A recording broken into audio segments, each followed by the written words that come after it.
Your brand is gonna be stuck at 0 followers. I'm telling you right now. Guy grew 10 followers in 6 months because he was doing exactly the opposite of what I'm telling you right now. All right, the first step out of the 5 step is value plus high quality.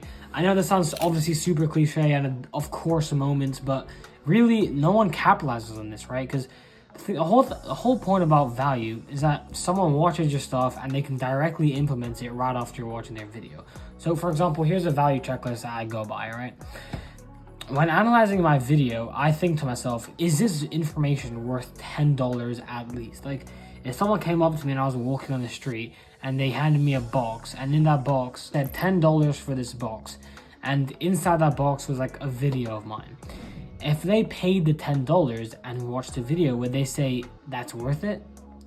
I know it's like super weird and super random, but that's like the exact point of how much value you need to be giving across. Because if your videos are high quality and they're providing value, those two combined is gonna make you such an authority figure in your niche. If you think about anyone in your niche, Alex Hormozi, Iman Gadzhi, Andy Elliott, literally anyone, they're all such huge authority figures, and that's the whole reason they can scale to those big numbers, right? Because everyone recognizes their brand, and when they come across their brand, it's all just free value, whether it's Iman Gadzhi's YouTube or Alex Hormozi's shorts. That's the whole point of content, right? To get so huge and of course capitalize on that. 2 is you need to optimize your profile, because your first impression is gold and perception is everything. When literally someone, I mean, I can tell when someone actually is good at what they do by just the first square of their post, whether that's their bio or their top 3 pinned posts or whatever. People are gonna judge you from perception no matter what, and you can't just say no, perception isn't everything. No,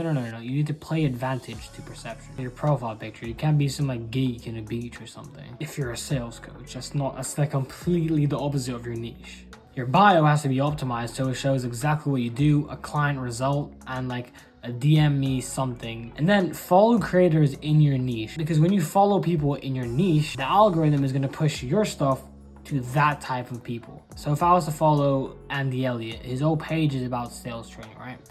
And if I was just interacting with his stuff, my reels would be pushed to people that are interested in Andy Elliott's content as well. Something that I think is literally crazy is posting Instagram stories. Like, posting on your stories, like literally, like honestly one of the best nurturing systems. Because I mean, if you aren't posting on your story at least twice a day or 100% every day, people are gonna forget about you, like 100%. Like, no one's gonna remember you. Like, the whole point is that you want to build up your name, right? You want to build your name up and keep your name into people's heads. That's exactly Instagram stories. Twice a day, you can be posting one about your lifestyle or the same one about a tip. Another one, you can just share your reel or your post onto the story. 2 is the perception of your reels. Your video quality, your background, your mic, and your video editing. You need to capitalize on this. If you want to scale your business, the whole point of content is to be perceived as the expert. And you're not going to be perceived as an expert filming on a potato or having like a pen as your mic, trying to be funny and all, and some like super terrible background. Stick to one style with your editing and don't make it Alex Hormozi. Literally anything but Alex Hormozi style is good. Next is consistent posting. At the start, you always need to prioritize quantity over quality. And then of course, I've said this many times, when you're scaled high and you know what you're doing and you're somewhat of an authority figure, then you prioritize quality over quantity. But consistent posting at the start not only shows the algorithm that you're active, but also shows your reels and your followers that you're active, right? And take time with your content to show that you actually care. I mean, because I've seen such a big difference in reels that I've actually put effort in and reels that I've literally just done because I need to get it out the way and finish over with. Trust me, put effort into your reels and you'll see such a big difference in your outcomes. And bro, you got time, like you have time. Put more effort into it. And the last point is, it won't be an overnight success. You should be posting for many, many months and not expecting anything back in return. That's the whole point of building a personal brand. At the start, it's horrible. You just can't be asked. It's so demotivating.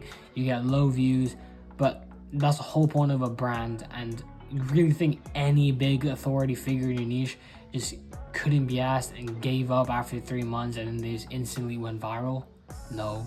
The whole game about content creation and personal branding and becoming a content creator is being consistent. The most generic advice is literally the best advice. Never give up, right? I mean, if you never gave up, then of course you get to where you want to be. So you need to be posting for months and months and months and months before you even get a slight hope of being viral. Nothing good comes easy, right? Especially if you're selling something online. Like, I don't understand why people aren't starting personal brands, and if they are, implementing the right content systems. There's no limit to how much you can scale your course, your mentorship, whatever content you're selling if you're a coach or you're an agency owner. Personal branding is the best way to get more clients. So let me know the situation you're in right now in the comments, because I genuinely want to know what you guys are up to. And like always, I wish you the best of luck.